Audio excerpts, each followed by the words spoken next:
Bismillahirrahmanirrahim. Assalamualaikum warahmatullahi wabarakatuh.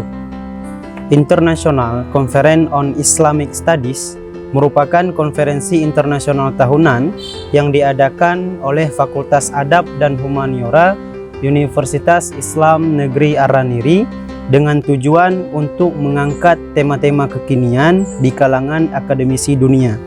Selaku Presiden Mahasiswa Universitas Islam Negeri Araniri Banda Aceh, kami sangat menyambut baik atas terselenggaranya kegiatan ini pada tanggal 5 Oktober 2021 mendatang, di mana dalam konferensi tersebut akan diangkat tema besar tentang Islam dan pembangunan berkelanjutan.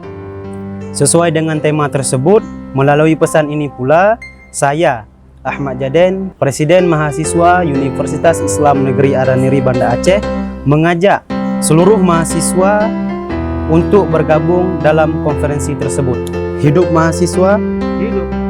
Assalamualaikum warahmatullahi wabarakatuh.